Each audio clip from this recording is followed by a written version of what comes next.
During the early 19th century, Newfoundland and Labrador was promoted as the Norway of the New World, as a cool, unspoiled vacation land. In 1950, the Canadian Travel Bureau predicted that Newfoundland and Labrador would become a tourism mecca in just 5 to 10 years.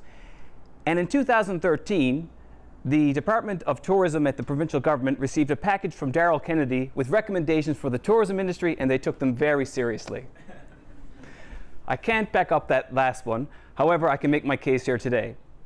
Tourism is, at its core, about people, but it's not just about tourists. It cuts across various policy domains and a lot of different industries. So, what did I do to study Newfoundland tourism? First, I studied Uncommon Potential, which is the vision towards 2020 for Newfoundland tourism.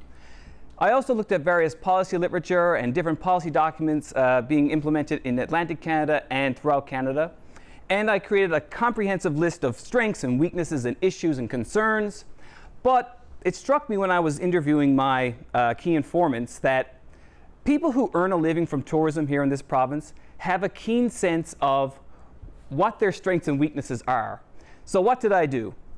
I drew from the interactive governance theory, which, and drawing from that theory, I performed what's called a step zero analysis. Now, a step zero analysis is just a fancy way of saying I studied not the implementation of this policy, but the pre-implementation, the development of the policy. And I wanted to uncover why certain strengths exist and why the policy is having a desired effect in some ways and not a desired effect in others.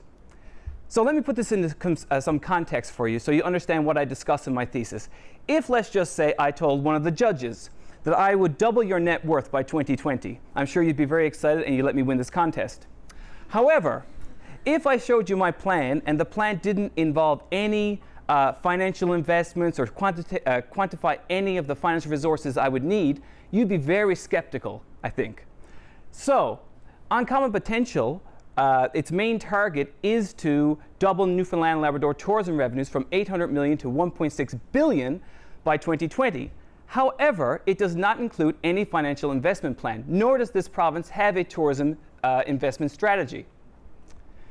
Now, what I'm looking at is the implications of this disconnect between the main target and this policy, and what are the implications of this disconnect for local stakeholders here in the province. As one of my key informants said, and I think she was very salt of the earth type person and could explain it better than I ever could. She said, if we keep doing what we've always done, we're going to get what we always got. And I hope we can avoid that fate. Thank you very much.